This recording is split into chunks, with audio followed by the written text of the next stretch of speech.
Commissioner Barbos, Here. Commissioner O'Neill, Here. Commissioner Bohar, Commissioner Wyrick, Here. Commissioner McDonald, Here. Vice Chair Barnett, Here. and Chair Wellender. Here. Thank you. And at this time, I'd like to offer the Pledge of Allegiance, and I would like our new intern from the Planning Department to lead us in our Pledge of Allegiance, please. I pledge allegiance to the flag of the United States of America and to the republic for which it stands, one nation, under God, indivisible, with liberty and justice for all. Thank you, sir.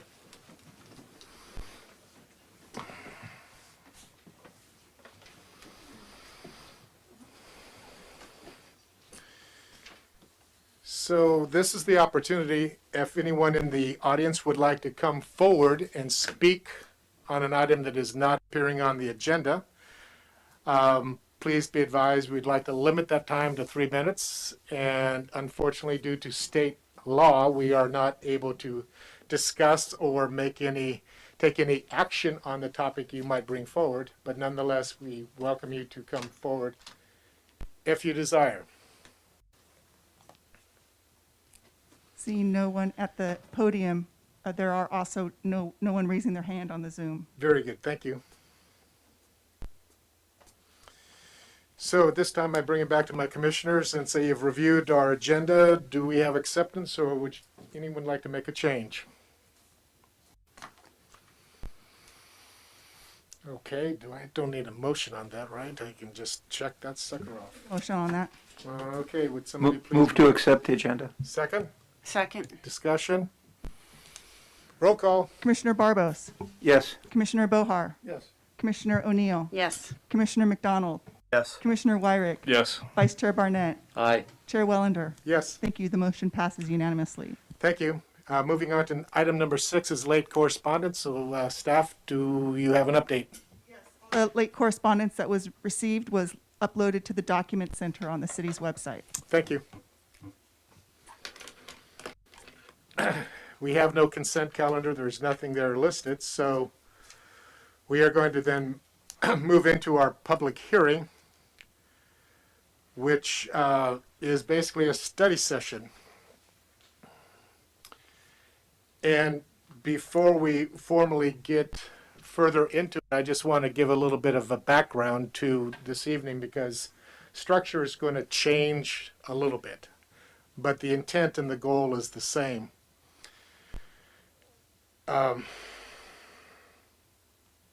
The goal this evening was to share our comments from the draft ordinance that we received about 30 some hours ago. And the goal then was for staff to take the comments and revise and then make that the basis for which we would be receiving it on December 9th, would be 1 week from today. And the goal then would be to hopefully have minimal comments and then pass it on to City Council on the 15th for their approval and putting it in action. The sequence has changed a little bit. The goal is still the same, to have the ordinance in the City Council's hand by the 15th. But this evening, we're going to have an opportunity to have some discussion, some comments regarding this draft. We'll be directing these comments to staff, and in particular to Jeff, because this will be, it would not be coming back to us on the 9th due to some time constraints and some sequences, and the need to make sure that our wording is crafted well from a legal standpoint. The comments that we share this evening, both public and private, will be taken in by staff and Mr. Walter, and from there they will be generating the final draft that will be noticed and ultimately go to City Council on the 15th. So with that, I'm going to open it up to the public, so they will each have an opportunity to share comments that will be heard by Mr. Walter and staff. and then I'm going to close the public, and I'm going to bring it back to the commission where we're going to be a little bit more informal. We're just going to give each person an opportunity to make some comments about how their thoughts are. I'm going to give Mr. Walter the opportunity, if he so wishes, to comment on your individual comments before we move to the next commissioner. Or if you have specific questions. I want it to be a little bit more of a working session where we have an efficient exchange of thoughts and hopefully coming up with a process by which all of us will feel that our voices have been heard and it's going to be folded into this ordinance. And before I turn it over to Mr. Walter, who's going to give probably a much better explanation, I do want to give recognition to staff as well as to members of the public that have generously contributed time into this process that we all care about. Staff has worked inordinately hard, and I would say be very conclusive. The staff of 3 plus an intern now, thank you. And we're hoping to meet our goal in a very successful way. So before I open it up to the public, Mr. Walter, would you please give some perspective? Thank you, Mr. Chair. This ordinance is going to be addressed by the council as an urgency ordinance. And urgency ordinances normally do not go through the normal planning process because they're urgent and they need to be acted on expeditiously. The urgency in this case, as you know, comes from the fact that SB 9 was passed in September, giving the city very little time to undertake the normal, thoughtful, deliberate planning process that's required to create an ordinance that is effective, is fair, and meets the requirements of the law. That's a process that takes time. You know the process well. A zoning ordinance typically requires drafting an environmental document, goes to commission for review, recommendation to the council. The council sits once to hear it, sits a second time to hear it and adopt it, and then it's effective 30 days thereafter. That typically is a 3 to 6 month process. We're trying to cram all of this in a month and a half, 2 months. So when an urgency ordinance is being contemplated, it typically goes right to the council. We've had the benefit of the commission's input, a couple of sessions of the ad hoc committee. Experts and architects in the area have helped focus on the issues that need to be addressed and make this ordinance unique to the city of Sonoma, and that's appreciated. And that's what I hope we focus on tonight. What are some of the key principal things you'd like to see ultimately shown in this ordinance? Cities all over the state now are scrambling to adopt urgency ordinances to address SB 9. Los Altos Hills has adopted one. Santa Barbara is going to be considering one on the 7th. Each city in its own turn is trying to craft something that will address the ordinance, the strictures of SB 9 in a way that does not cause serious adverse impacts to communities, and particularly residentially zoned areas in each of the cities in the state. It's my understanding that ABAG, through Barbara Kautz, who's with the law firm of Goldfarb and Lippman, has drafted a model ordinance that we think will be revealed in the next day or two. And that might be very helpful to create a structure into which we can plug the policy directions that both you and council are indicating that need to be included. So that's where we're headed. We want to get input tonight from you in terms of some of the principal things that you are most concerned about. To the extent we can accommodate those, we'll create a document that can go to the council and it can approve it in one meeting on December 15th. It will become effective so that it's in place on January 1 when SB 9 becomes effective. At the same time, our concept is to come back to the commission probably in January, perhaps with the same ordinance that the council adopted on an urgency basis. This is considered belts and suspenders, but is oftentimes highly recommended as a best practice because sometimes courts, if our ordinance is challenged, find that the facts upon which the urgency ordinance was based, was it really that urgent that you could avoid all the normal planning processes? The courts sometimes will rule that the urgency ordinance is not supported and will set it aside. So we are intending to come back through the normal process, so you'll get to see this again, lucky you all, and go through the normal vetting of the document. You'll be able to see the one the council approved. We may have fine-tuned it. As I said, this is sort of a living experience. Everybody's giving it their best shot throughout the state as to what works best. And we may have a more insight, a more careful understanding of the things that work and don't work. And the document that you will be seeing probably in January would, I hope, benefit from that review and time of reflection. You will then process it as any other normal zoning amendment would be processed, and it would go to the council perhaps in February, March, and be acted upon by the council as zoning ordinances normally are. It would contain a provision in it that would rescind or repeal the urgency ordinance upon the effective date of the document that's being considered through the normal planning process.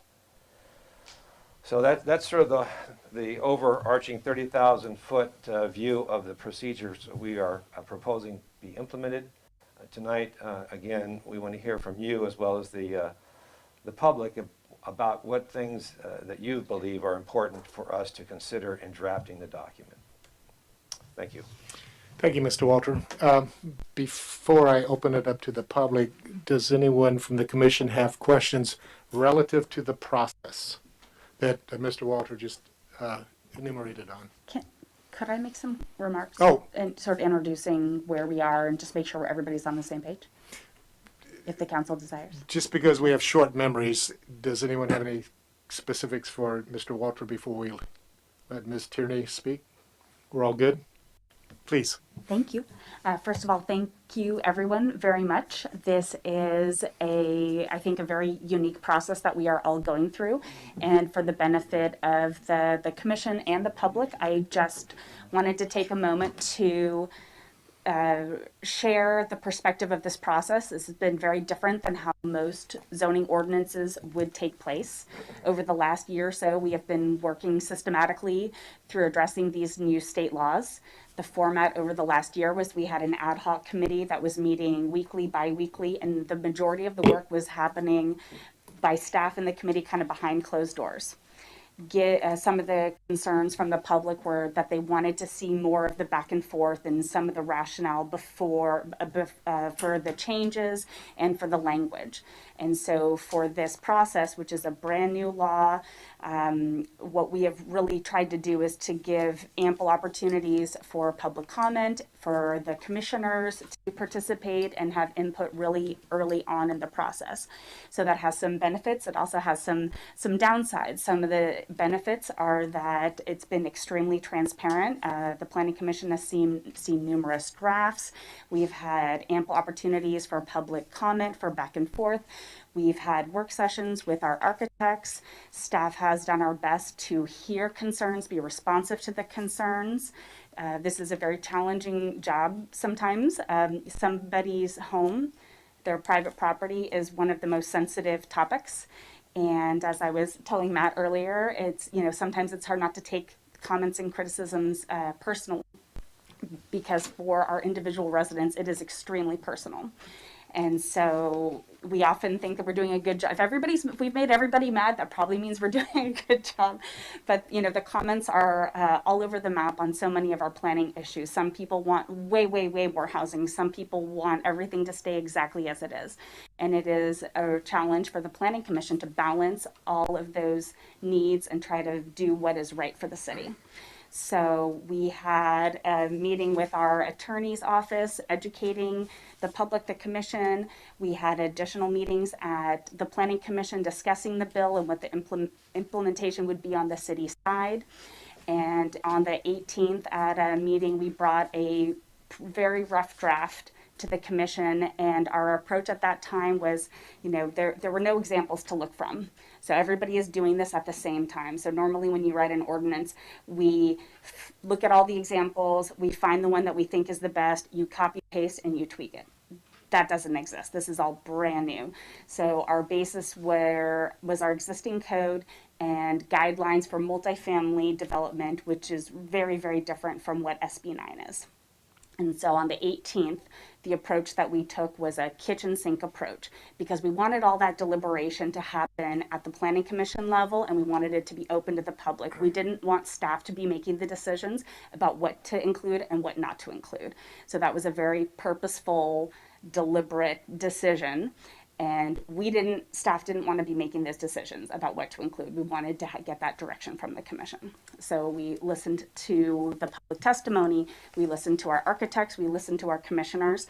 We had a very productive collaborative meeting at the ad hoc on Monday with several local architects as well as our planning chair and our 2 council members.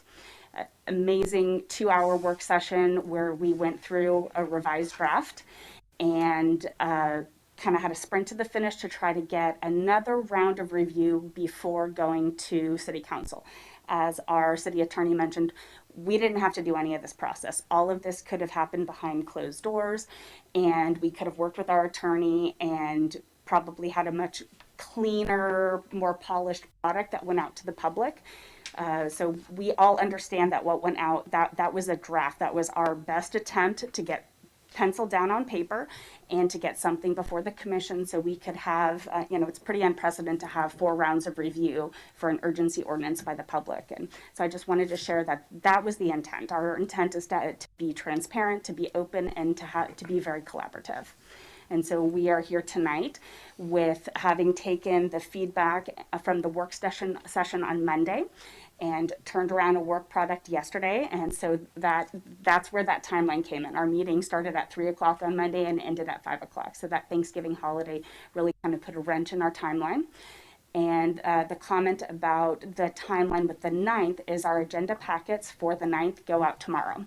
And so our meeting tonight will end in hour 2, who knows how long, but it's not enough time for us to absorb the feedback, re-listen to the tapes, hear everything, and go back and edit. And so what we're electing to do, instead of bringing it back on the 9th, which also isn't enough time to make edits for the 15th, is to instead of spending the time at the hearing, to spend the staff time working with our attorney to get something that is a really great work product for the urgency ordinance to be heard by City Council.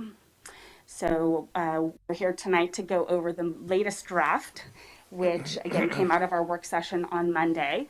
And what staff is hoping to do is to get, given the timeline, the most helpful thing would be to get red line edits. So verbally tonight, we're hoping to hear where we hit the mark, where are we off, but it's a very difficult task to take the comments from the 7 of you and all of the members of the public and try to consolidate them into one place. And so what would be most helpful for us is, we're going to discuss tonight and then spend some time over the weekend next week and get us red line edits so we can compare and contrast everyone's and do our best to consolidate them and then work with our attorneys to get a good ordinance. Are there any questions? For clarity purposes, yeah, I have a question. With a request for red lines and recognizing that we've got the meeting on the 15th, the council meeting on the 15th, and that this process has to be noticed, what is the drop dead date by which you won't simply check the box that you receive the red lines because timeline hasn't allowed you to do something with it? So I want my fellow commissioners to know when you realistically need them by.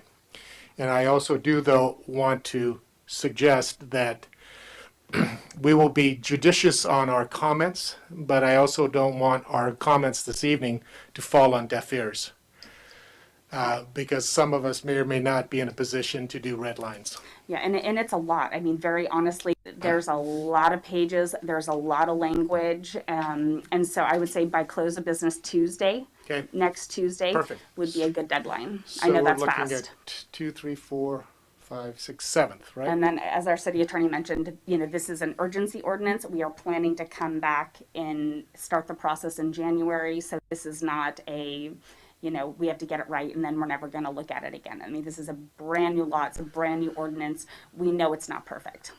Well, okay, having said that, now, any questions to staff before I open this up to the public? Mr. Barbos. more to do with procedure. What I understood earlier, and now I'm confused as to whether it's still the case. Are we going to be giving you feedback verbally tonight that you'll take notes on, and then put that into your thinking about this as you go forward? And you don't need us to give you any kind of red line copy. We are asking for, the most helpful thing would be red line copies. So I think tonight we're going to try to keep the comments pretty high level and focused on where there might be disagreements about which direction to go. But as far as having a discussion tonight about, crossing this I, dotting this T, moving this section, this needs a definition, things like that, it would be most helpful to have those in red line. I think in the public forum, what would be the most helpful is generally, are we totally off base? We went from this side, are we getting a little bit closer to where we need to go? And do you have helpful suggestions for moving that dial? So we're all going to get this in a Word document? I would be more than happy to, Word So you document can- track changes would be the best way to go, because then we can, Okay. It's not what I had in mind, but that's, I'm happy to do that. It seems like it's going to create more work for you with 7 different red line copies, and you're going to be poring over them and looking at each and every one to see who said this and who said that. They're typically, when we get red lines from people, I don't anticipate getting red lines from everyone. It'll probably be, we've already got them. We sent this document to the fire marshal, to the city engineer, building, and there's been about 3 or 4 comments in each one. So I am anticipating that the planning commission will have a higher, have some more comments, but whether you want to print it and write it with a pen, or whether you want to do track changes, either of those is more helpful than, hearing it orally is helpful, but, I hear you and it sinks in, and then we go back behind closed doors and have discussions with 5 other people, and it's hard to keep it straight. Okay.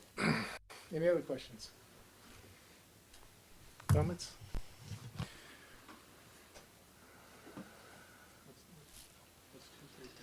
The 7th.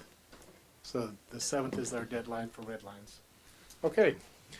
So with this, I'd like to open up this portion to the public and would like to welcome you forward.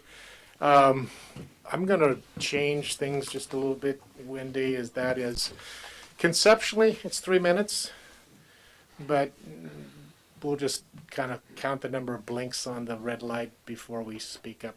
So we'll give a little bit more latitude. So given the limited number of public people. So please state your name, come forward, and welcome. Good evening, Chair Wellender, members of the commission. My name is Bill Willers, 873 First Street West. First, I want to commend staff on getting this document pulled together in essentially 2 weeks. And I think it's from my perspective, it's 95% of the way there. There are some things that need a little bit more clarification. From a legal standpoint, obviously it has to be reviewed, but I think the document reflects the intent in terms of how to apply SB 9 to our particular situation. There is one area where I think it is most important to focus, and that is the height restrictions relative to the 4-foot setbacks. And I said this at the last meeting, I'm going to say it again because I think the current language does not go far enough. While we have a 25-foot high height limit for 2-story buildings and an 18-foot high height limit for single-story buildings, the way in which that element of the code reads, or the element of the ordinance reads, is that's the height limit. It doesn't set any limit at the setback line. Basically, you could have a 25-foot wall at a 4-foot offset to the property. And I think a better way to address it is the way that I suggested the last time, and that is to introduce an overall wall height at that setback, an overall wall height for a 2-story building, and an overall wall height for a single-story building, that then you would maybe achieve 25 feet if you decided to make a sloped roof.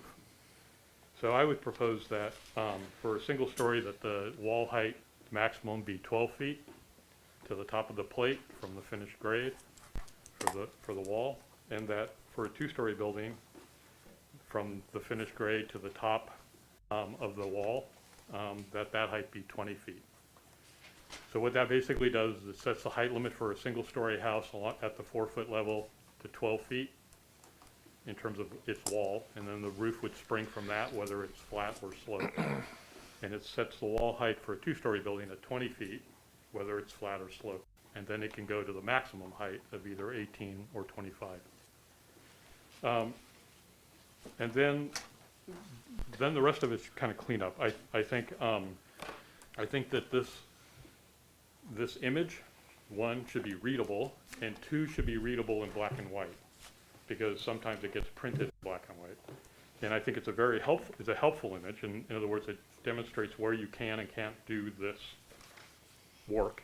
And then lastly, on page 8, there's a discussion of off-street parking where it says 1 covered off-street parking space. In the table, it says 1 covered or uncovered parking space. And I think we decided on a covered parking place. And then lastly, I think the commission needs to understand that while the code limits, at one point limits everything to single story and then allows 2-story, that the majority of these buildings are going to be 2 stories. You will not get to 1-story compliant design until you're on a 6,200 square foot lot. You simply won't get there because of the requirements for square footage, parking, open space, and setback. It requires that much land area to achieve a single-story building. Thank you.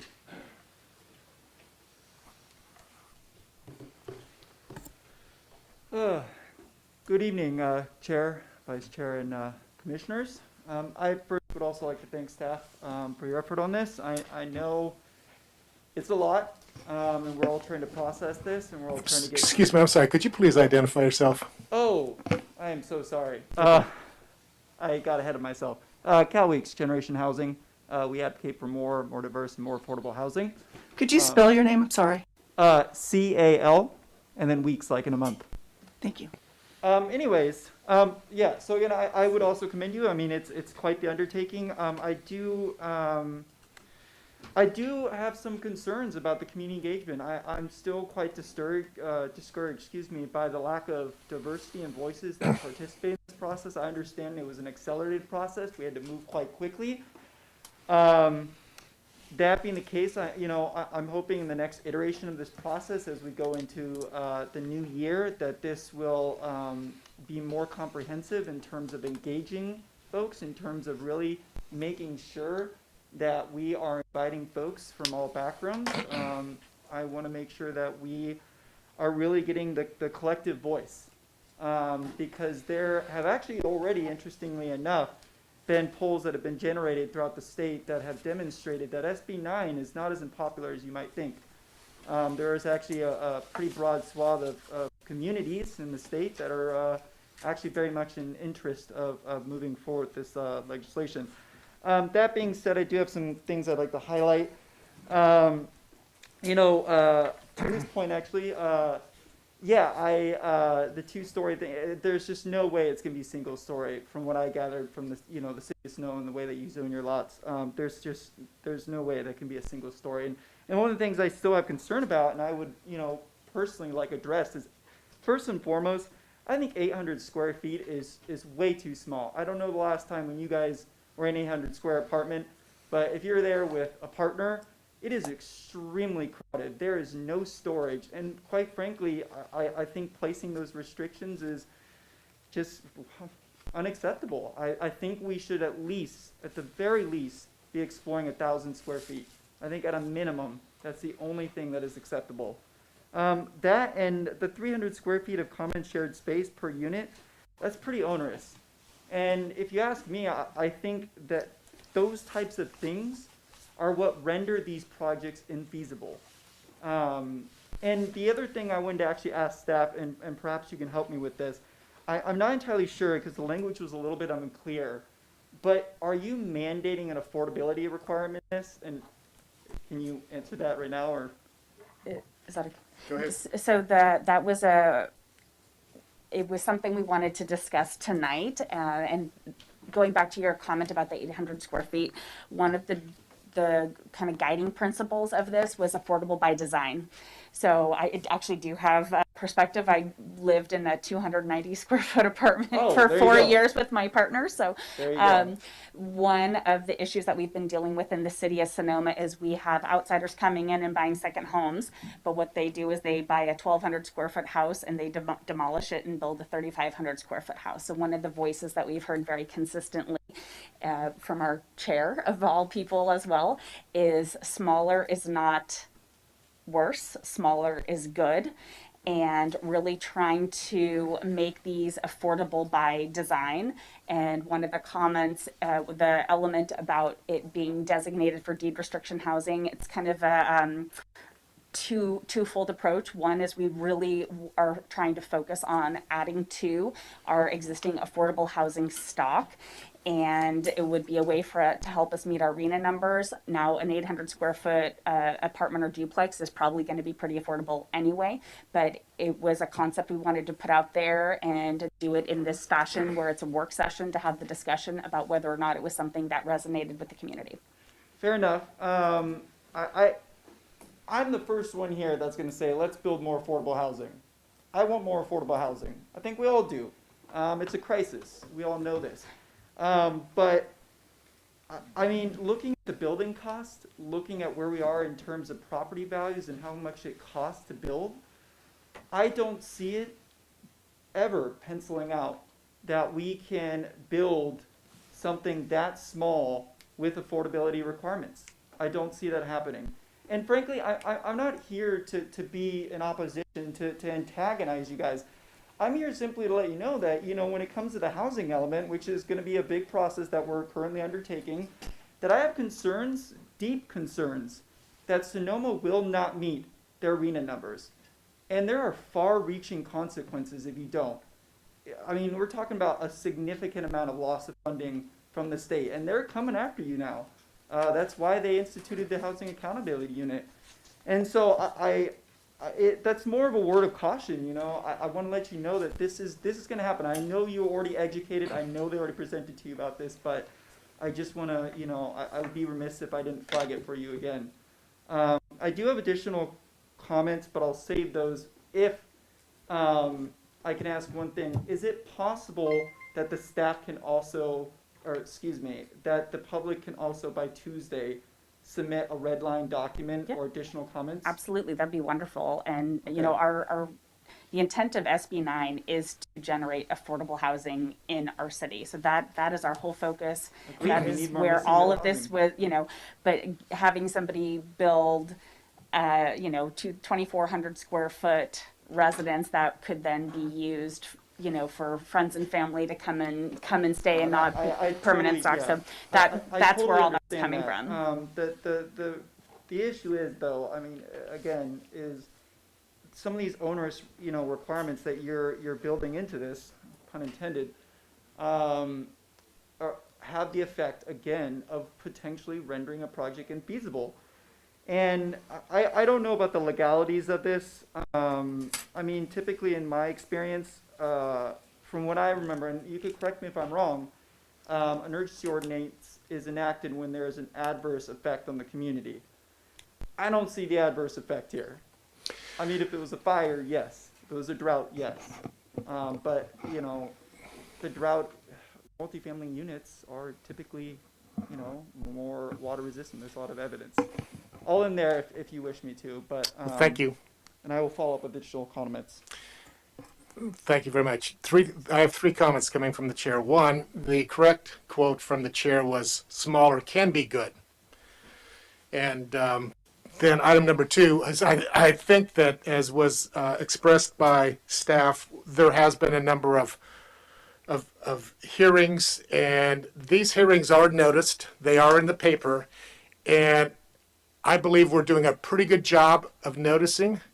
So it really is incumbent upon the public who have definitive interest in certain topics to also do your part in staying attuned, because I think our goal is to engage the public. Our goal is to make it a richer exchange. But again, there's a responsibility on the side of the public to stay at least ear to the track that things are happening. And then also appreciate your comment about our concern about the RENA numbers. And I believe everyone up here, including staff, is keenly aware of the ramifications if we don't meet those numbers. So we're of one spirit on that. So thank you again, and thank you for your willingness to put forth any additional comments between now and Tuesday. Anyone else? Okay. Can I comment real quick? I just wanted, if I would love to work with you offline on how to better engage. As we mentioned at the beginning, this is our whole planning department. We're very small, and working with our local nonprofits and helping us get the word out would be wonderful. I know the Sonoma Valley Collaborative is also keenly interested in having a say in this process. We've honestly just been swamped, all of us, with so many different projects that it's been difficult. So we're trying our best. Okay, seeing no more movement from the public, I will close the public portion and bring it back to So through the chair, Commissioners, Planning Director yes. Storr would like to speak. Go ahead, David. We should be able to hear you. Yeah, thank you, Mr. Chair. Commissioners, David, can you hear me okay? Yes. All right, thank you. I couldn't hear any of the conversation that just happened between Christina and the gentleman that spoke from the housing group, but we did, as Christina said, talk about SB 9 with the city attorney's office making a presentation. I want to say September. So these have all been advertised meetings for the public. So whether the gentleman was not aware of them at that time, we can only reach out the best that we can. We've had at least 4 discussions in public about the impending nature since the bill was passed in September about preparing an ordinance before the end of the year. With respect to the RENA number, I want to make it clear that the RENA number is going to be assigned. Our job through the housing element is to identify sites in order to meet that RENA number. It just so happens that our 5th cycle RENA, the one that we're currently in right now, that number is 137 units. We have exceeded that or met it. So we've exceeded the 137 in this cycle with 2 years to go. We do have a greater number in the 6th cycle that will probably go hard by ABAG on December the 16th, and that number is 311. Now that 311 number will be a RENA number that we're trying to achieve by, again, finding sites that can accommodate that number through zoning, rezoning, whatever. We have to identify sites. That is our obligation. It's our one and only obligation. We have no obligation if we don't meet that number. There are no penalties from the state of California or HCD. If we don't make that number, in order to get a certified element, we have to identify sites that the market could reach that number. And as I just got through saying, we've already met our 137 for the 5th cycle, and we're going to be building more houses over the next 2 years.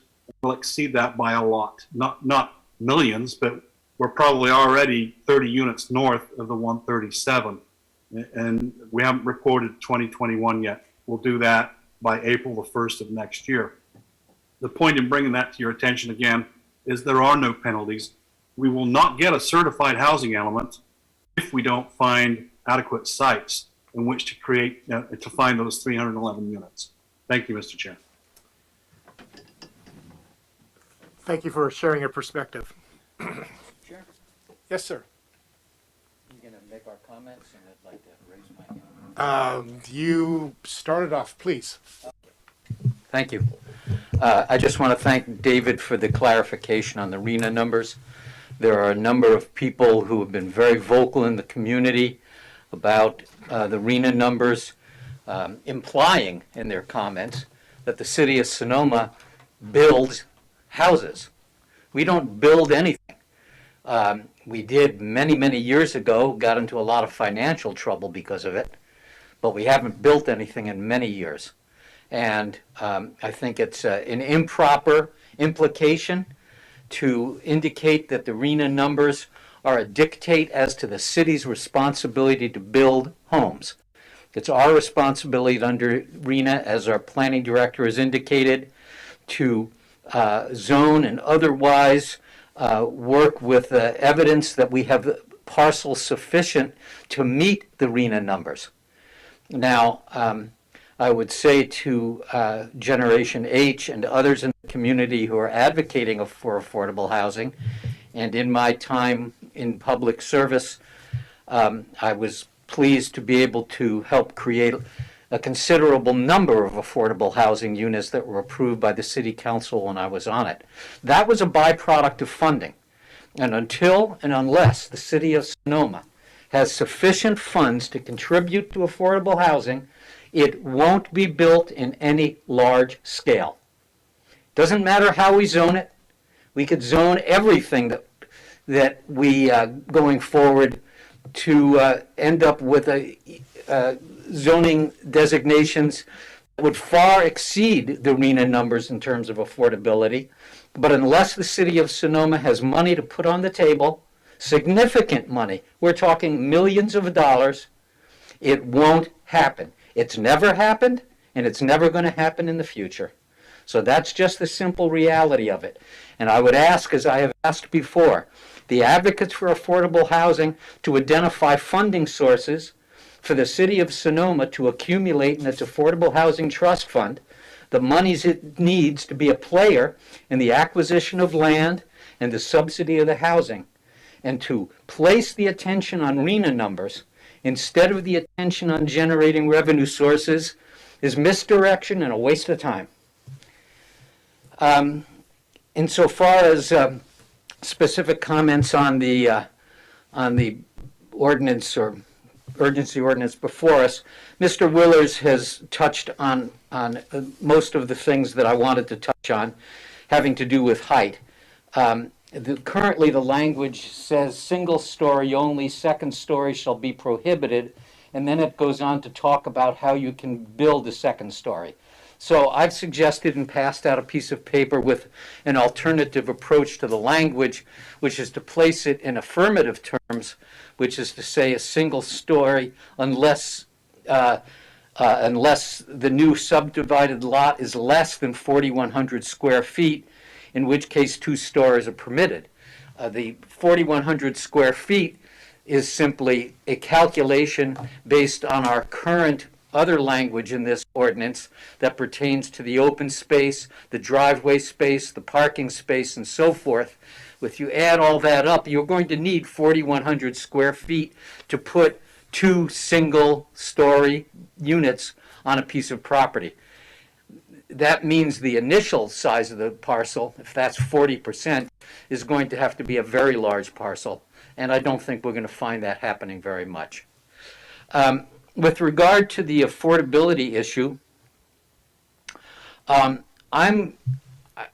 honestly of two minds about it, just to say that I don't know if placing an affordability restriction on SB 9 subdivisions is going to pass legal muster.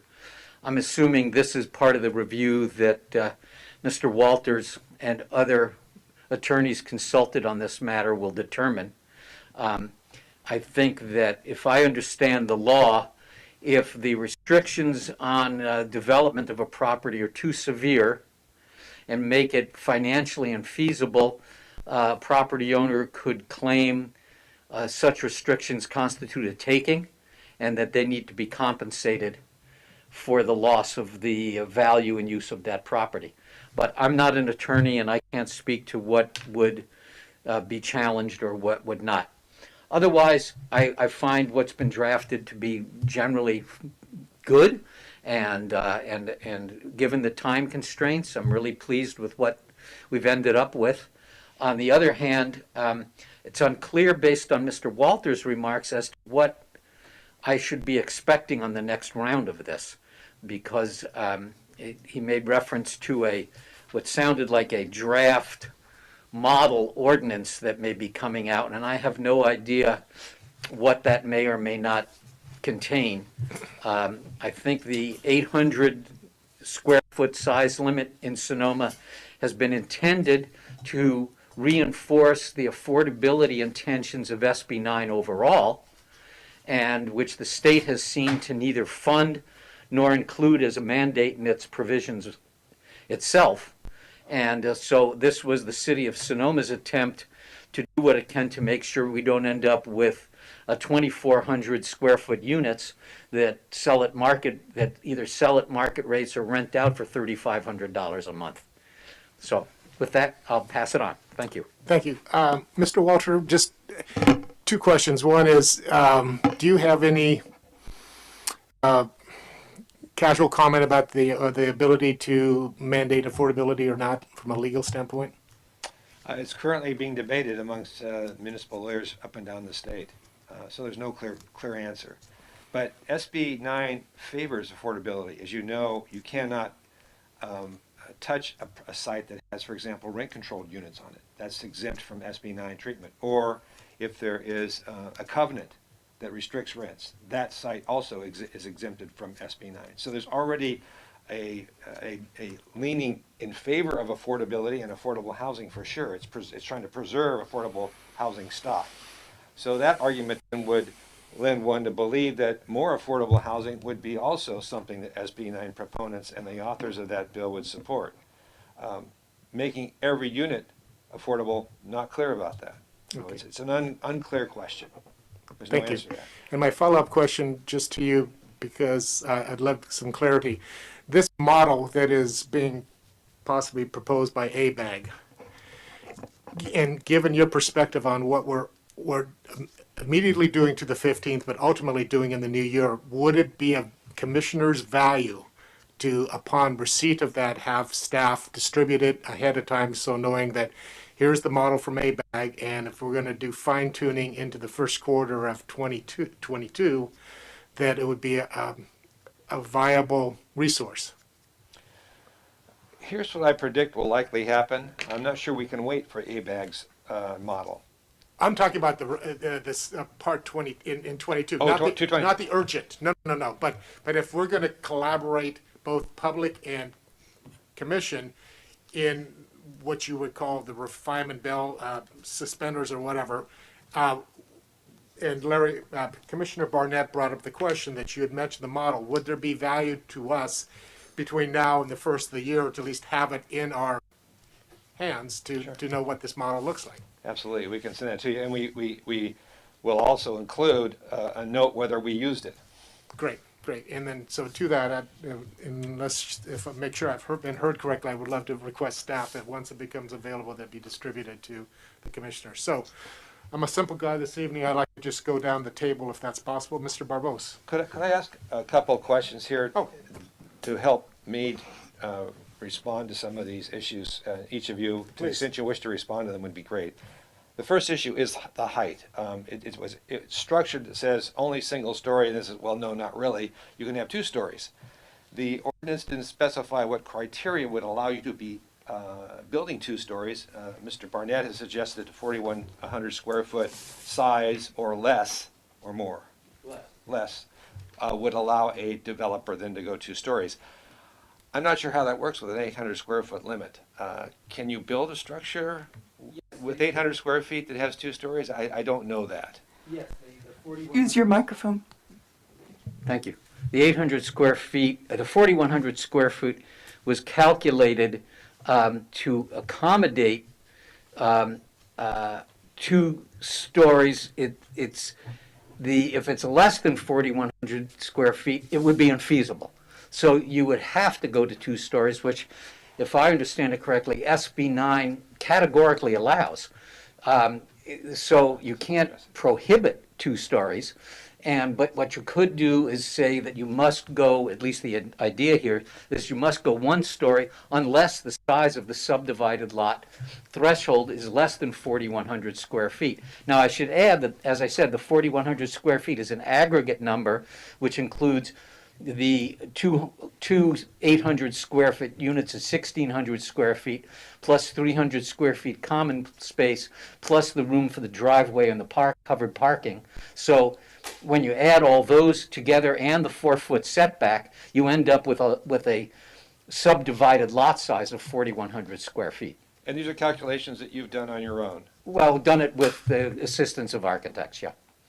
Okay. This calculation is the first time it's been shared with the commission. That's correct, and that's why I handed out a sheet with it written on there, so it was a little clearer.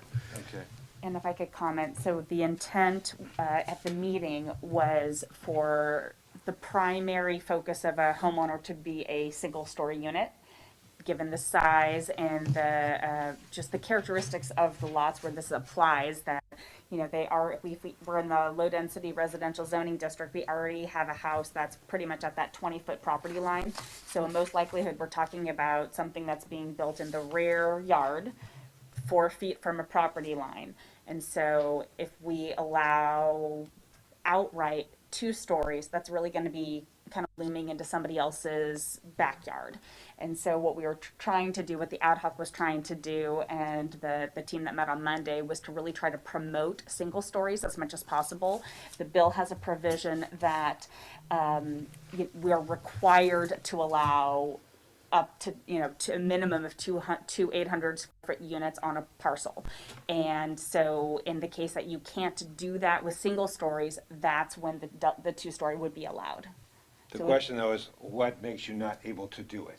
What are the criteria Correct. that trigger your inability to do a single-story structure of Correct. 800 square feet? And Mr. Barnett has offered a set of criteria.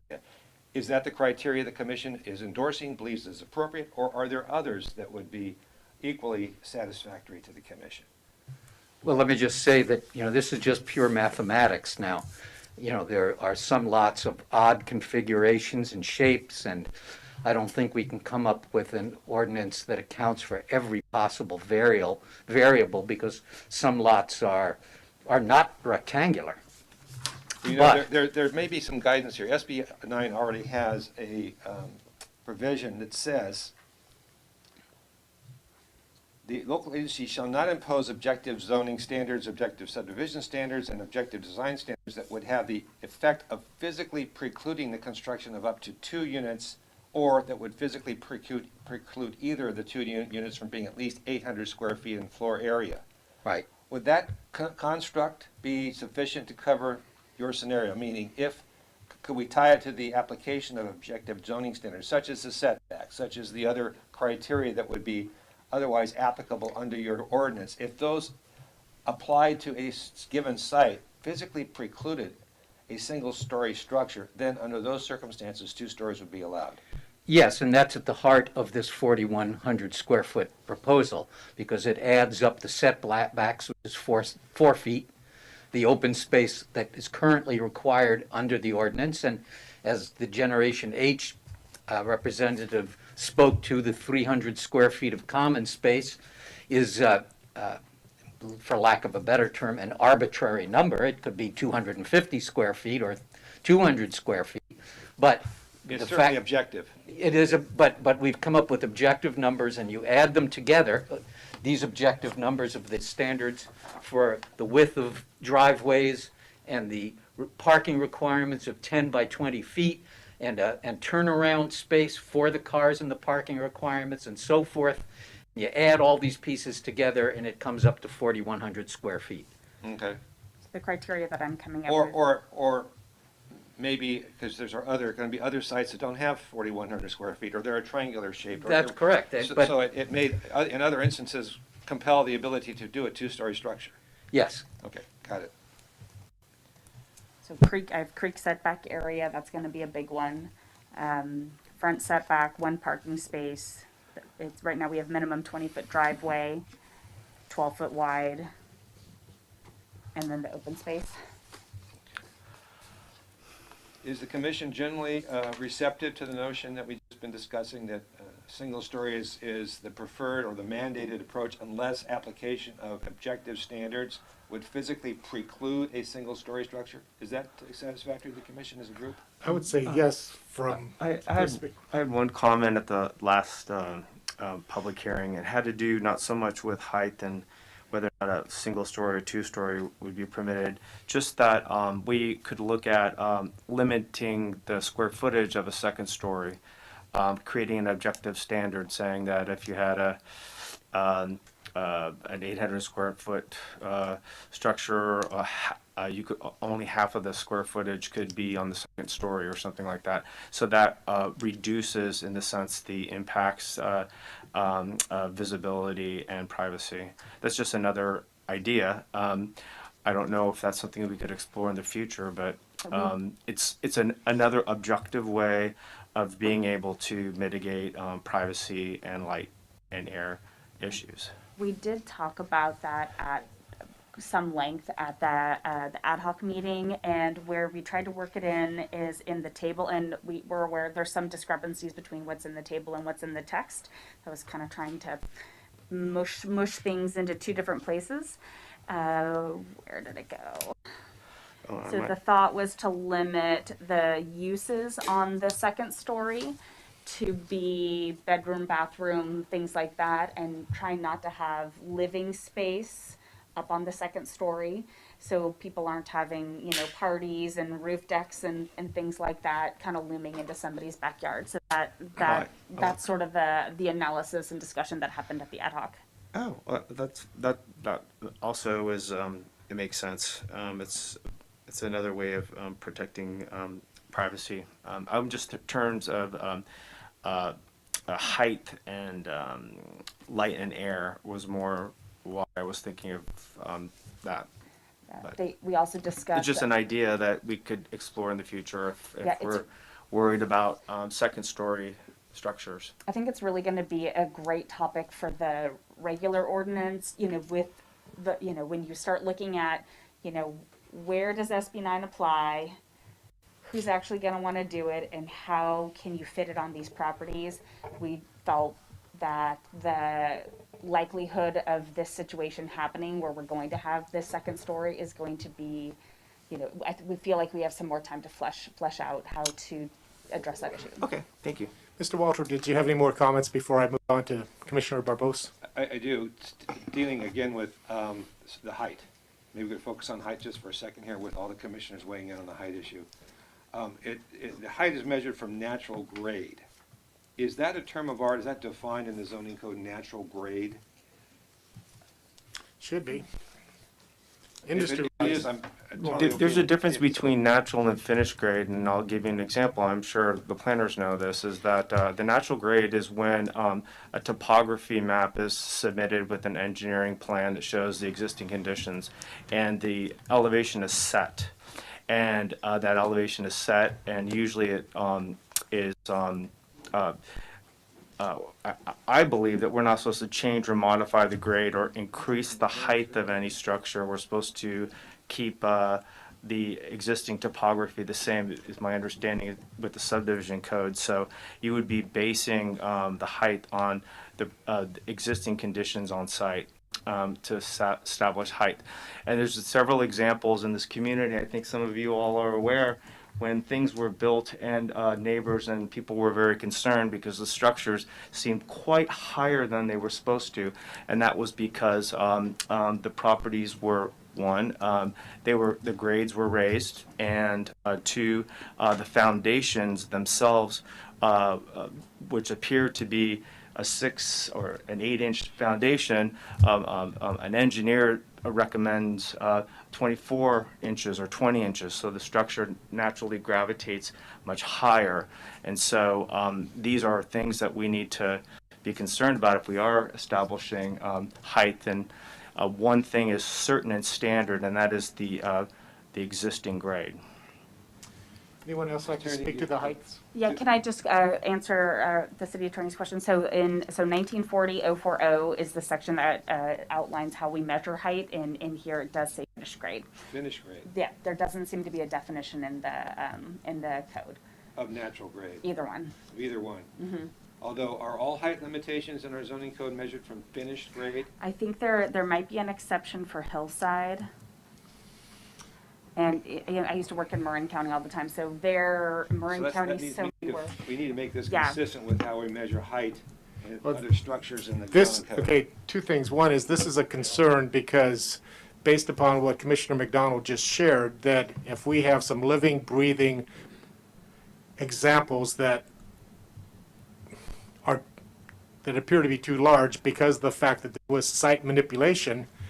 We need to nip that in the bud. So whether we need to change the definition of finished grade, or we need to consider changing it to natural grade, the intent is clear, and I don't think we need to belabor that. We just need to make sure we got the correct definitions that will make us feel like by setting the heights of 18 feet or setting the heights of 24, I'm sorry, it was 12 feet for a single story, 24 that it truly is going to give us what we want, and we haven't been hoodwinked.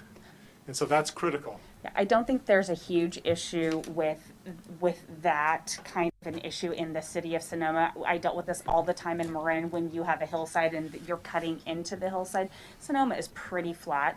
I think understand that, More but- of the issues that we run into and that we discussed at the zoning code meeting the other day is that our current height limit of 30 feet is really high. And so, when you look at a lot of these projects that seem like they're really high, most of our two-story buildings are not 30 feet, they're 25 feet.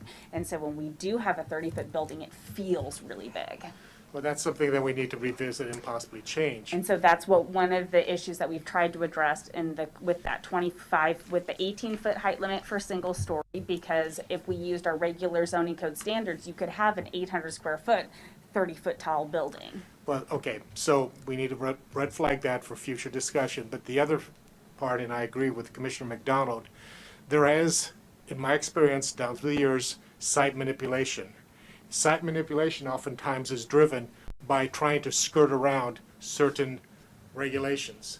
And those manipulations can take place even on a relatively flat site with retaining walls, changing the types of foundation. So I think that's important, that at some point we get real good clarity that if the overall consensus is that we want 12-foot plate, 20-foot plate, 25 overall, that we have some confidence that we're going to be able to achieve that. Otherwise, we're going through exercises that. That's probably a good question for our architects that are assisting. Yes, so I can open back up to the public because this is a study session. So, Mr. Woolers, if you'd like to come forward and share your perspective on this topic. So our development code does use finished grade as the setting of height for buildings in Sonoma. So that's the way things are built. The reason why grades are typically raised is because we also have pretty lousy soil in Sonoma, and it doesn't drain very well, and so sites are engineered to drain. They have to maintain water on their proximity. So often civil engineers will raise the grade to make it drain and then capture it at the edges. So pads get lifted because of drainage requirements. It's a code requirement, engineering requirement.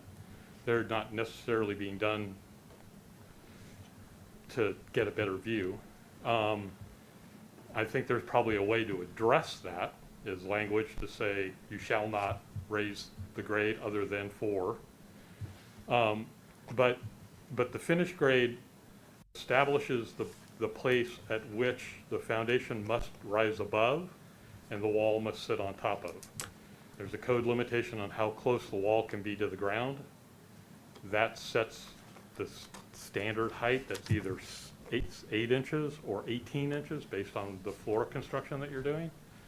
And then your wall plate rises from that. So in the examples that I gave, from the finished grade to the top of plate of 12 feet would allow either a raised foundation or a slab foundation, and would allow conventional construction to occur within that limited height. In other words, you wouldn't be creating the substandard height for a ceiling in a house if you use that in either one of those situations, either the two-story or the... And when you say substandard, we're not talking about an 8-foot ceiling, we're talking about more 9-10, are we Yeah, not? right, exactly. So if you take the slab on grade, which most of our houses are now, slab on grade, that's 8 inches. You then have an additional, or let's just call it a foot. We have a foot, easy math. You have an additional 11 feet to deal with. Yeah. That's a very easy, most people aren't going to build an 11-foot, single-story, 800 square foot unit. Thank you. So Did you noted. get your questions answered about height? Yes, Okay. I'm fine. Right. Commissioner Barbos. One of the things that I've been struggling with in terms of this ordinance and SB 9 is the lack of clarity to me as to what happens to a lot that already has a house on it and is entitled to put a duplex unit on it under SB 9, and the existing house is bigger than 800 square feet. We don't address that anywhere in here, and then there's no possibility for that to be taken into consideration under the way we've set this up. And I think that that is not what was intended by the legislature. I think they intended for people to be able to put a duplex if they can meet the setbacks, as generous as or as small as they may be, to get the second unit. So I think we need to be clear about that. And there's all this language in the about existing structures and not altering them so clearly in the state. In SB 9. So clearly they're contemplating that you're not tearing down a house just so you can build two 800 square foot units. So we need an ordinance that says, that addresses that and in some fashion. And we haven't actually discussed that here. And I just don't know how that would play out. But I think that it has to do with, I mean, my sense, and I'd love to have Mr. Willer's input on this. At the last meeting, we talked about using floor area ratio to deal with, actually, I thought it was the size of the unit. We could go over 800 square foot on the duplex unit, provided we could still meet a certain FAR. So, and maybe that is the road we need to look at in terms of, because we have to allow a duplex of at least 800 square feet under SB 9. So what do you do if your existing house is 1,500 square feet? If they can meet all the setbacks, and they on an 800 square foot unit, seems like they should be able to build that. I mean, isn't that what the ordinance is supposed to allow? But we don't address that anywhere in here. So I think we need to, and does it matter? And I think probably not, because the legislature seemed pretty adamant about this. Maybe it doesn't matter what the size of the existing residence is, so long as you can meet the setbacks and get an 800 square foot unit on there. So that's my sort of question and comment, that there's some sort of clunky language that I totally get the haste at which this was thrown together, so I'm not criticizing anybody, but I'm just suggesting you come back and take a look at the frontage language in here. I read it like 3 times. I didn't understand what it was supposed to mean. The part about building entries, both having to face the street, I just wonder, is that really something we need to do? From a design point of view, I'm picturing a path down the side of a house, and maybe it makes more sense to enter from the side, but do you mind if I stop you? Sure. Do you want to take a look at the language, and maybe we can figure out where we can, I would like to start just with the intention of the commission. My understanding, based on ad hoc and everything that we've done, is that the intent isn't, if I have my existing 2,000 square foot house, I don't think that the intent was to limit the size of that house. And so I think if we could start there, whether that was the intent or whether the intent was that all units on any SB9 parcel should be 800 square feet. I don't think that's it. I think that would probably get us in a lawsuit. Yeah. So I think we can clarify the language, but in the require, a proposed 2-unit project. So I think the intent was for it to be applying to these new units only. Okay, on the 2-unit project, and that's where I personally would advocate for allowing one of them to be bigger than 800 square feet, so long as you could meet a floor area ratio objective requirement that still, it had all the setbacks in there, but it still allows for a slightly bigger primary unit on the 2-unit or two new unit construction.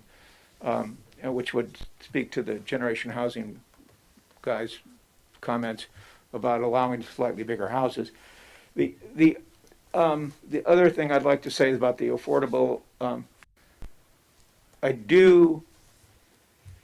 understand this is being debated at greater minds are looking at this than mine, but it seems to me that it sounds really good, being an affordable housing advocate, to require that these be affordable units. But if you require on a single-family lot in town that people build an affordable housing unit to meet building costs being what they are, effectively what you're going to do is keep that unit from being built, because the person who's thinking about building it is not going to be able to afford to build it. And, I mean, I just think we have to go about getting affordable housing mandated. I mean, this could be affordable by design, but I'm just concerned about that. And I think it's probably not the way we're going to capture more affordable housing, mandated affordable housing. And if I can clarify some of the thought process behind that, one of the concerns was that somebody's going to build 2 800 square foot units, get that vested, and then just, with a building permit, tear down that inner wall and then have a larger one. Have a bigger house, you mean? Yeah, and then if that's market rate, and down the line, then they want to expand, then we would potentially lose that as an affordable unit. Yeah. No, that's. Excuse me, could you turn off your microphone really quick? Sorry, through the chair, David Storer would like to speak. Set the 3-minute timer. Okay. David, you should be able to speak now. All right, thanks. I've been saving up my comments. I'll start with the first one that Commissioner Barbaros just mentioned. There is a provision in there that talks about the floor area ratio. So we have the 800 square feet, and we allow up to 100% of the floor area ratio not to exceed 1,600 square feet.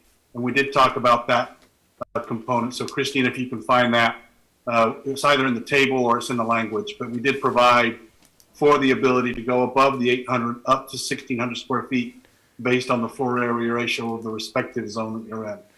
Secondly, just to go back about 5 minutes ago, I just want to explain ABAG in this ordinance that's out there. Wendy, can I share my screen at this moment? Will people be able to see Yes. it? I believe so. Why don't you give it a Okay. go? We'll see. There we go. I've done it right now. Can you see? Yes.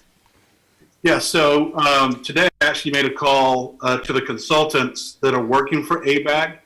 They have a company by the name of Baird and Driscoll, and they are the planners that are working with ABAG on SB9. They're also happening to work on the ADU stuff, collaborative between Napa and Sonoma County.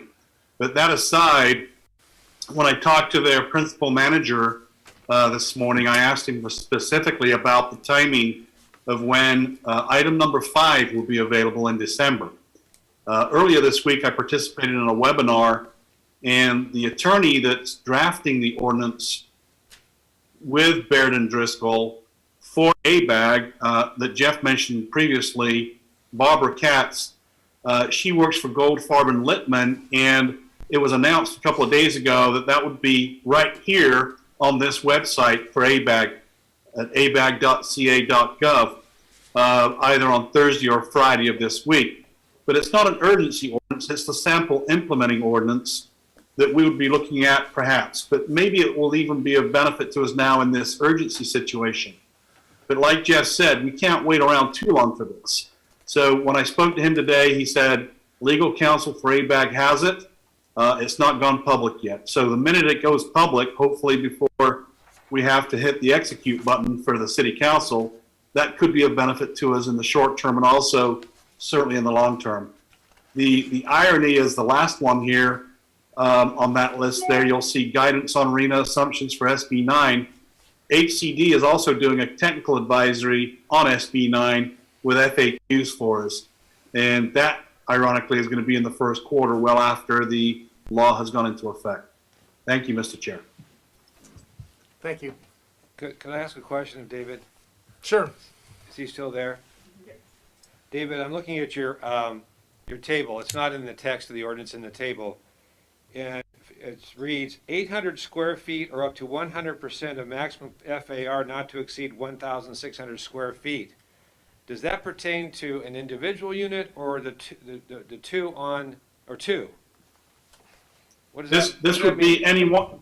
This would be any one of the 800 square foot units that are allowed. So remember, there's two ways to get units under SB 9. The first one is ministerially, you can build 2 units on a lot as it is. And if that lot is vacant, you can build 2 800 square foot homes.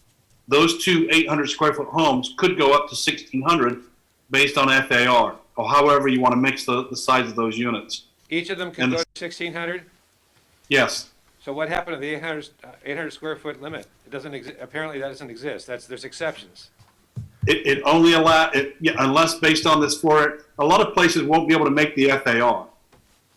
And I think that's the discussion we had on Monday, that you might not be able to get a benefit of the FAR that will give you anything over 800 feet anyway. Yeah, I think we just figured out it had to be over So is the 7,500 commission clear on that, square that feet. it's not really 800 square feet? Well, if I might, the likelihood of someone conforming with the FAR would mean that, I think, as my discussions previously on this and analysis, was that you'd have to have an overall lot size of 8,400 or 11,000 square feet, an 11,000 square foot plus lot, in order to maintain the floor area ratio. So if you look at Sonoma, while there are certainly some lots that are larger than 11,000 square feet, the customary lot in Sonoma is about 6 to 7,500 square feet. So the SB 9 has basically invalidated the application of our floor area ratios just on the basis of its insistence on the number of units that are allowed on the square footage with the setbacks that it provides. So the floor area ratio is going to be kind of irrelevant. I mean, I think it's highly unlikely that a property in Armstrong Estates, which is 22,500 square feet, and sells for $3 or $4 million at this point, that the owner of that property is going to be inclined to subdivide it and put on 2 duplexes. I don't think those are the properties in which you're going to see this thing happen, just because the people who live there bought those properties specifically because of the nature of those properties. And I think you're going to see this SB 9 projects happen, unfortunately, is on the lower cost parcels in Sonoma that are therefore less expensive than the larger east side parcels. And there's also a risk, as Dan Carrig, the former analyst for legislative actions at the California League of Cities, has concerned that you're going to see a buy, flip, and split mentality in corporate America coming in to basically develop these properties where you can all of a sudden, through the existing unit and the lot split, end up with as many as 4 units on a single parcel. I don't think it's going to be the larger parcels where you're going to see this happen. Just to be clear, when you were talking about the 11,000 square foot figure, you were talking, that took into account doing the lot split and then developing each half. But if you just have an individual lot that's already either been split or it's not going to be split, the person just wanted to put a duplex in their backyard, that I think we need to have the analysis to accommodate that and not assume that every lot is going to have to be split into 2 lots. You can just take your house and put a duplex there. Yeah, and if I could highlight, so there are 2 code provisions. There are 2 new chapters that are being discussed tonight. So this first one is not for a lot split. So new chapter 1941 is for that exact. It's, my 11,000 square foot lot and me wanting to build a duplex in my backyard. 1972 is governing the lot splits. Mm-hmm. And currently, if I might,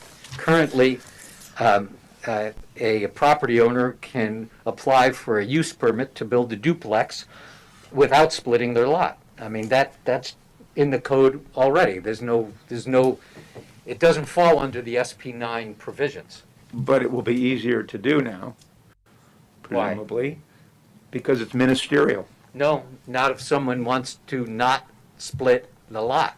You can put can you not put a duplex on, and is it with a ministerial application? I don't believe you can. Irrespective, I don't read SB 9 as requiring a lot split in every instance in order to get the ministerial approval of a duplex Yes, unit. there are two paths. One is 2 units on the existing lot without splitting, and then one is doing the 2-lot split. So you can just put a duplex on something without splitting it. Correct. That's the process that 1941 is outlining. I want to keep this Okay, going, so anyway, but I'll let you Yeah. come back. But Mr. Willers, do you want to share? I'm going to open it back up to the public. Right. First of all, we have a use permit process for duplexes. It's actually an incentive to use that use permit process to create a duplex on your single-family lot if you don't want to utilize SB 9, because you'll get more out of it. By limiting what you can do through an SB 9 parcel, you limit the impact on the neighboring properties. If I wanted to make a duplex on my single-family lot, I can take advantage of the entire FAR as long as I dance in the existing setbacks. If I want to take advantage of 4-foot setbacks, then the commission and the city needs to decide how much impact that development under SB 9 can have on its adjoining neighbors. And I would suggest that the language that's written in the current ordinance handles those situations, because what happens is when you hit that 11,500 square foot lot threshold, then you suddenly exceed the FAR. You suddenly get to creep out of the 1,600 foot limitation on each lot. You then can get a little bit bigger, but it's not much. Mhm. So if you're taking advantage of splitting your lot under SB 9, those 2 lots, the aggregate amount of square footage that you can get out of them is greater under SB 9 than it is under our current zoning code. So what you would want to do is, if you're a single family homeowner and you just want to create a duplex without splitting your lot, I'd use the use permit process. I wouldn't use SB 9 because it's going to limit you. well, Under yeah, our I mean, I current appreciate ordinance. that may strategically be a good point of view, but are you saying that you don't think that an SB 9 duplex is possible unless you're engaging in a lot split at the same time? No, not at all. That's not what I'm saying. Okay, that's And what was if my there's an point existing earlier. house- I didn't think the ordinance allowed for that. But I also think that the ordinance addresses the situation of an existing house and its addition. And SB 9 actually even anticipates this because it limits the amount of wall area that you can remove on a property to 25%. So it anticipates a slight growing of an existing building to accommodate a duplex, to accommodate that new version of itself. But the commission doesn't have to allow that to be any greater than what a normal SB 9 property would have. So you could limit the growth of that building to 1,600 square feet or the FAR and let it be under SB 9. But it has its limitations if they want to go that way and don't want to have to go through the use permit process. Okay, just bear with me. If we don't, ignoring the use permit process, if we're doing an SB 9 duplex where there is an existing house already on the lot, what is your understanding of this draft ordinance? Well, there's a limitation on its overall size based on the FAR. But the new unit can only be 800. And you can add language that the new unit can only be 800 that's created.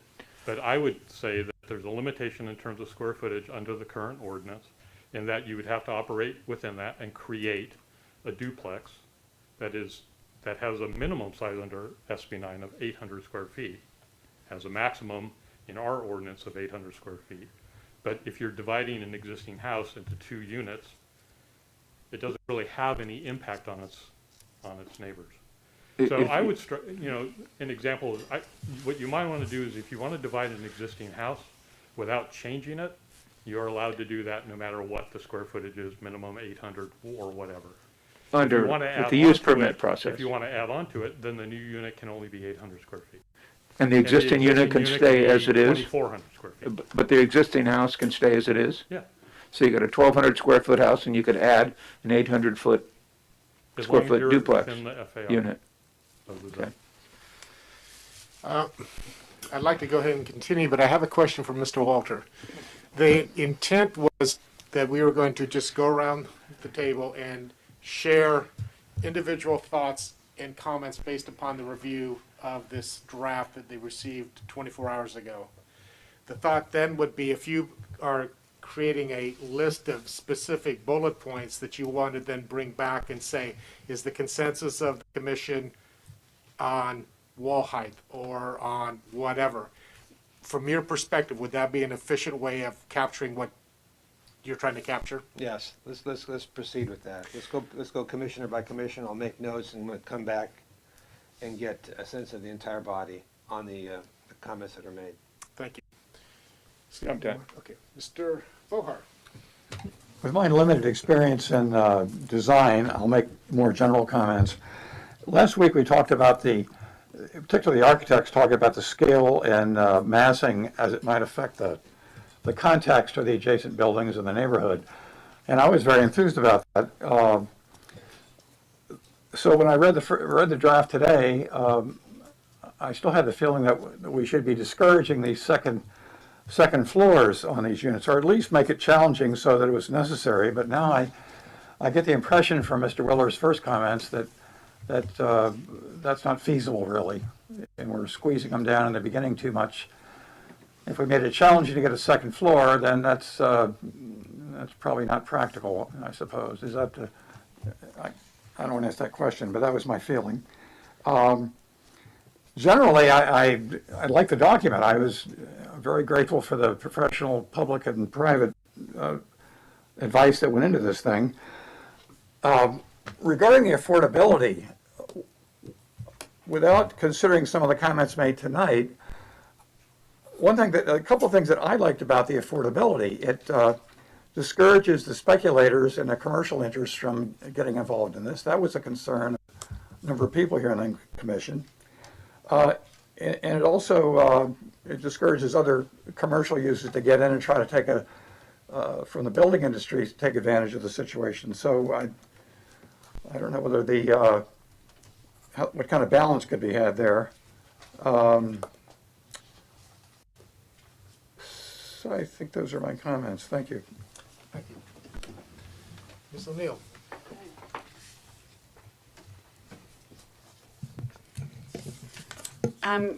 Agree with the other commissioners how impressed I am. You know, staff, you get a marvelous job, and I'm sure that it was super easy, right? And also thank you again to Bill Willers and the other architects for their input on this, because from the meeting 2 weeks ago to today, there's been a major transformation, and that was driven by a whole lot of volunteerism, and thank you for that. And I continue to learn about architectural guidelines and requirements, and that is not my area of expertise. My area of expertise, I will say, is my dubious nature about people. And so I'm looking at some things from that perspective. One of the things I do question is a 31-day rental minimum. I think that's too short. I think it gets us past that Airbnb short-term rental, but it's not long enough. I know people who have limitations that they can only rent their properties out for 31 days or more. And so they do that. Even if somebody only rents it for a week, they call that their 31-day rental, and then they wait another month and they rent it out again. So I would like to see that raised to at least 6 months, so that people are not even trying to figure out how they can manipulate the system, because people will.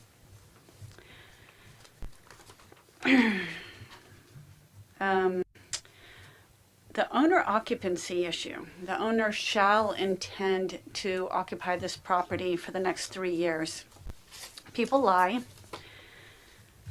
I'm wondering what we can do to be stronger in dealing with the non-compliance of that issue. What can we do that says, if you are not going to occupy it, you need to get permission for the planning department if you move out in less than 3 years, and if you don't, there is a penalty of $500,000 or something. I'm wondering what we can do to really make that have some meat on it, so that people won't just lie.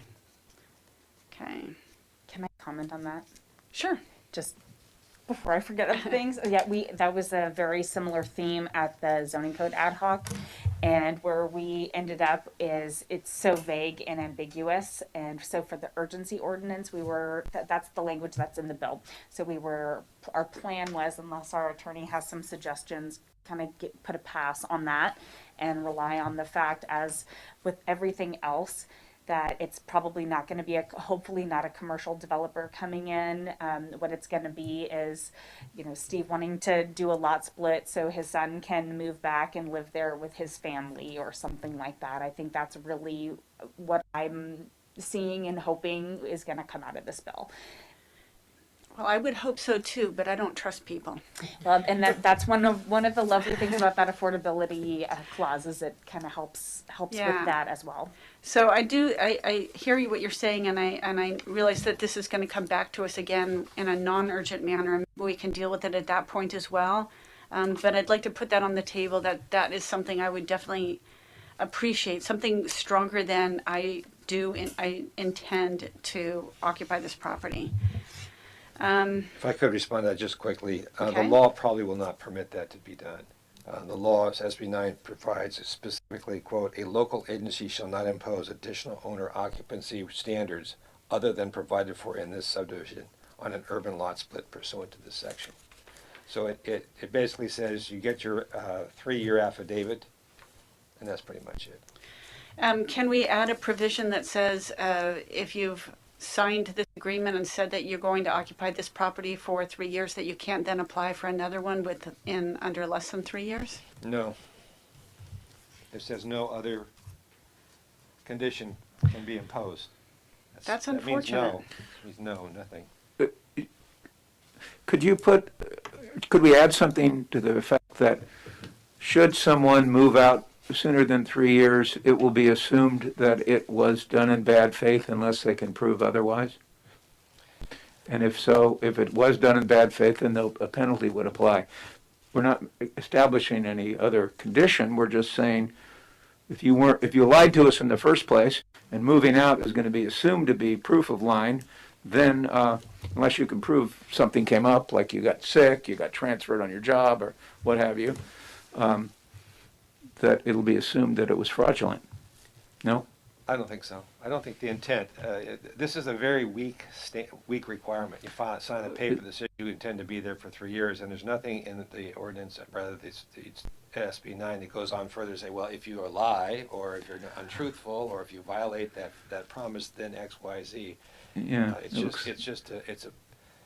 It looks like the product of some intense lobbying, and this was the halfway measure that got passed to throw somebody a bone with no meaningful... No teeth. No teeth. Yeah, and that was intentional. Yeah. One further clarification on this issue. How would you define owner of a property, Mr. Walters? In other words, is a shareholder in an LLC an owner of the property? If the LLC is the owner of the property, the LLC is the owner, not its members. What about a shareholder of an LLC? There are no shareholders in LLCs. There are members. There are shareholders in corporations. So a corporation could own a piece of property, but the shareholders do not. Okay, well, then let's use the corporation example. In order for a corporation to claim that it plans to occupy the property for 3 years, what, if any, are the limitations or application of that ownership requirement to a corporation? That's a good question. I don't know. Maybe the CEO would have to sign the declaration and intend to live there for 3 years. But there's nothing that is in law to support any of these assumptions? No, it's not clear on what happens if an entity owns the property, and what implications that might have on the requirement to sign this declaration of intent. Thank you. Well, and there's also tenants in common, where people can buy the property together or title it together, and they're all owners. I don't want to give up on that notion, but I'll move beyond that for now. But I would like to see something with a little bit more teeth, as you say, to discourage the investors. Similar topic. If a property was tenant occupied during the previous 3 years, it's excluded. How is that verified?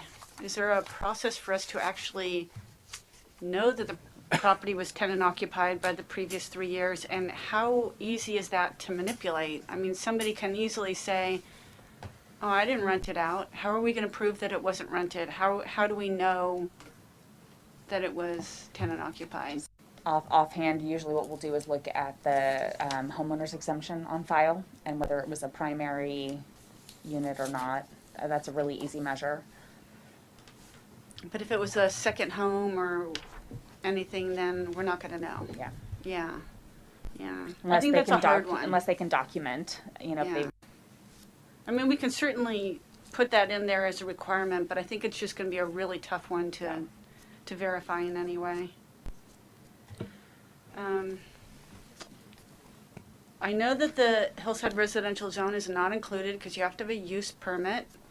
However, I would like to see HR included in there just to even say not included in SB 9 because use permit required, because we know people will try and get around that. So love to see that included. Yeah, this is actually a great opportunity to kind of point out. So we do have a discrepancy in our code. So in the land use table, it says that in hillside residential that a single family home is principally permitted.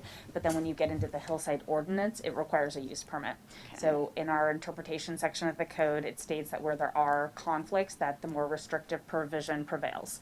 So that's being added on. We could probably add a footnote or something to clarify. Yeah, in that table that you have where you're saying like it's excluded in these areas, I would just like to call it out there, just one extra line of verbiage, and I think it will just make that stronger and that we can enforce that hillside residential lots cannot be split under SB 9. I'm not sure. How can we exempt a residentially zoned property? Because it requires a use permit. And that's antithetical to SB 9. SB 9 is all about a ministerial permit, right? Yeah. We're going to impose a use permit process? So there is so the way that we came up with those list of zones is we looked at which is residential zoning districts allowed single family residential development ministerially, which were allowed by right. And some do and some don't. Some require a use permit. So where we have a residential zoning district that requires a use permit, that was our interpretation for that list of. I'll have to look at that. I'm not sure we can exempt residential properties just because our zone requires a use permit.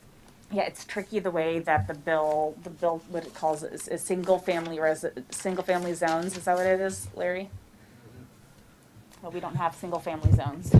We could reclassify the hillside area as a risk zone, and those are exempt at SB 9. So that we have a local responsibility area outside of the city of Sonoma. It's that's CAL FIRE's restriction. So that's where we don't have fire hazard zones in the city of Sonoma. Well, except Garricky Road. I'm not Garricky.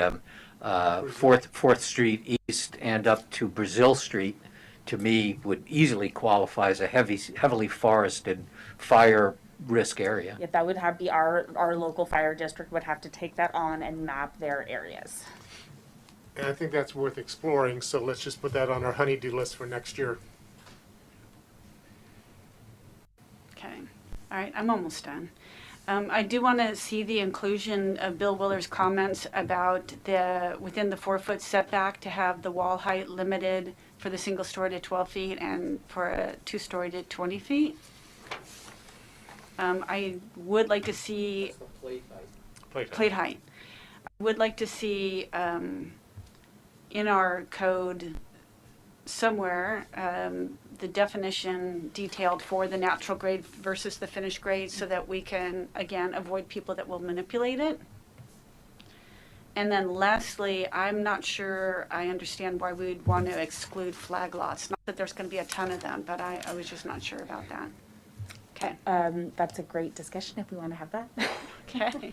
I brought that up actually because in subdivisions, the subdivision code doesn't exclude the actual stick or the flagpole from the calculations of overall square footage for lots. So what you could theoretically end up with is a very weird, strange, almost unusable lot, which may be inconsistent with the lot pattern of a neighborhood. And so I think what staff was responding to, at least for my concerns, was to avoid that. So we have a consistent lot pattern with the city, and we're not creating very strange and unusual parcels that are almost, I would say, like very unusual. It's basically a 12-foot long stick to a postage stamp lot with an 800 square foot house. The discussion that happened at the ad hoc is that functionally, an easement and a flag are the same thing. But when it's a flag, that flag is lot area that belongs to that other lot. So when we are looking at floor area ratio, site coverage, all of those other requirements, they get credit for that easement, which doesn't really provide any of the area to provide space and buffering around. And I don't know if you, Bill was key to that. I don't know if you want to chime in on that. All right, that's all my comments. Thank you. Thank you. Mr. Wyrick? Yeah, thanks for the clarification on the flag lot thing. I think that was a sticking point that was a question I had. And while I'm on questions, what's the enforcement mechanism that we have in place for VRBOs? I believe we have a consultant who enforces that and looks around. Wendy, Our code enforcement department. it's our code enforcement? Okay. I recall, though, to your point I mean, about I do quality control at all of the Army. to your point about a firm, I recall some report that came out within the last couple of years, right? That got some notoriety. That was a third-party contractor, I thought, who maybe looked at online listings or something like that. So I think Bob Smith in our code enforcement Yeah. department contracted with a third party to do some initial investigation. But I think now it's all being done through the code enforcement department. In-house, okay. Yeah, we were on the topic of enforcement. Thought that might have been a worthwhile thing to look at. In terms of an urgency ordinance, I think this fits the bill. Thank you, staff and ad hoc and our citizen experts who contributed. The way that this is formatted with the tape, the kind of matrix format is digestible for me, somebody who doesn't have a design architectural background. It's easy for me to look at and understand. I think we're much closer to the spirit of what the commission wanted to accomplish.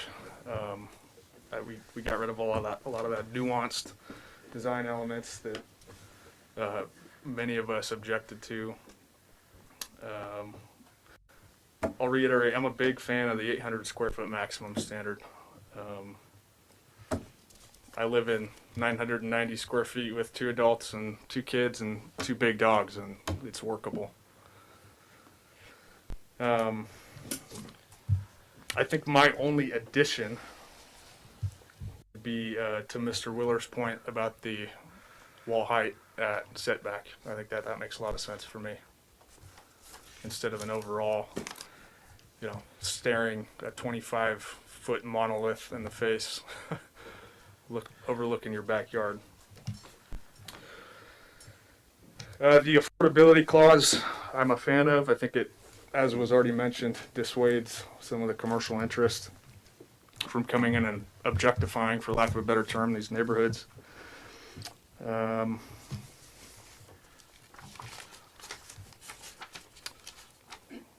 Thought I had something else, but if I remember, I'll say it. Thank you. Mr. Wyrick? Commissioner McDonald? Thank you. First of all, again, I don't want to really reiterate what our fellow commissioners have already said. I agree generally with everyone's thoughts. And that includes thanks to staff and the community for putting together something so quickly.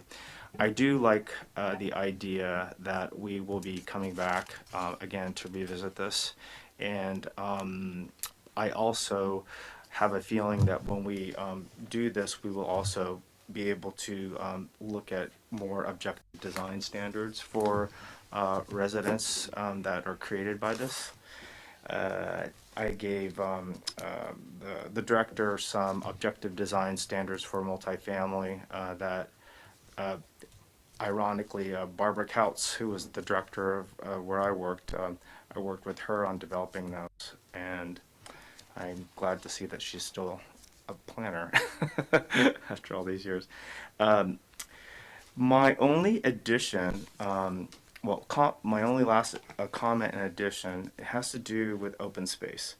I'm glad my fellow commissioners agree that quality of life includes providing some element of open space for people.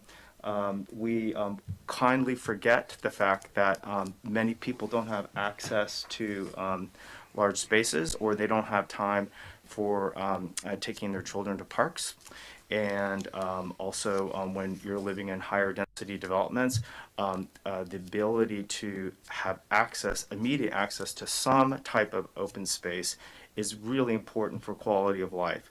So I want to emphasize that this is not an anti-development or trying to restrict affordable housing. What it's trying to do is to create quality housing for low-income people and people in our community.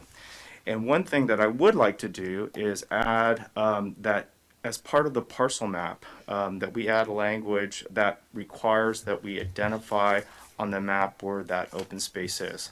My concern is in the future, if it's not on the map, those spaces can be converted to an extra parking lot or extra garbage can area or storage or something like that. I know that accessory structures aren't required, but in the event that we have to enforce maintenance of this open space, if it's on a map, then we can always go back to that document.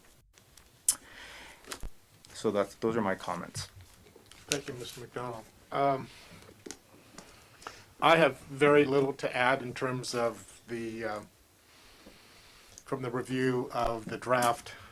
I would like to make the suggestion now that we'll be taking a brief 10-minute break, allowing you, Mr. Walter, to come up with any additional specifics you have, or are you good? I'm good. I don't think we need to go through the commission and repeat all the things that we've Well, just... I'm not asking for that. I'm just saying, is there anything specifically that you need clarity on relative to, is this the voice of the commission, or is this a lone wolf crying in the wilderness about a particular item?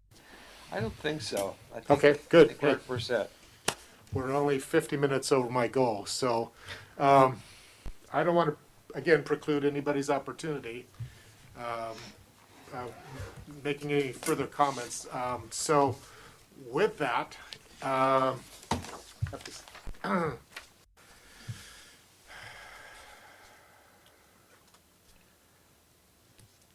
not sure if we have any issues update or... If I could just ask before we close, we heard a lot of comments on the design standards, not a ton on the parcel map. And so thank you, Commissioner McDonald, for your comments. I do have on the screen, I think we could probably be a little bit clearer up in the beginning of the requirements, but it does say under common open space, the parcel map shall clearly identify required open space areas. Perfect. So, but I think we do need to, we need to bring that up as well. Thank you. Okay. Any comments from the commission about topics beyond SB 9? Chair Wellender, Planning Director Storer would like to speak. Do I have an option? I was going to say, it's kind of nice that we could decide whether or not to let him Yes, in or Mr. not. Storer. You guys knock it off. Hey, I just wanted to mention an issues update. I'm happy to wait, Mr. Chair, for the commissioners, and I can give you an update from last night's State Council meeting. No, if you want to give a brief overview, fine. We're good for another few minutes. Okay. Just an update on a presentation that was made by Permit Sonoma last night regarding the Sonoma Development Center. Last night they spent, the City Council spent a couple of hours not only just having a presentation from county staff on an alternatives report. There are 3 alternatives that are currently being reviewed by the county.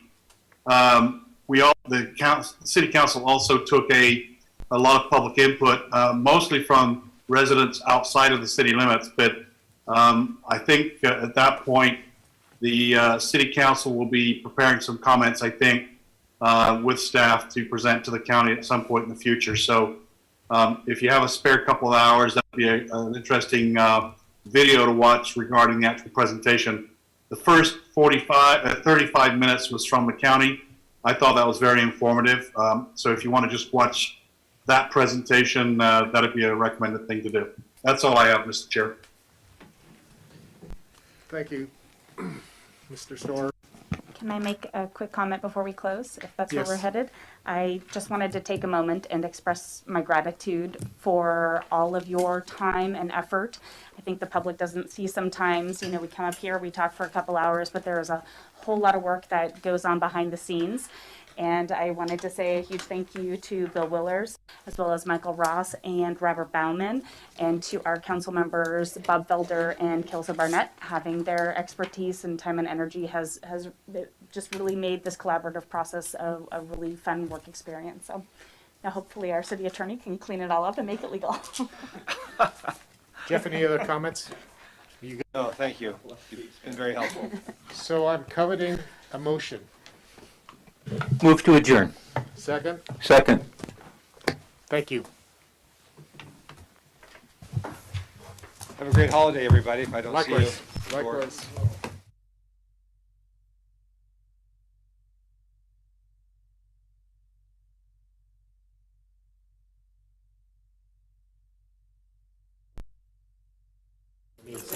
Ron?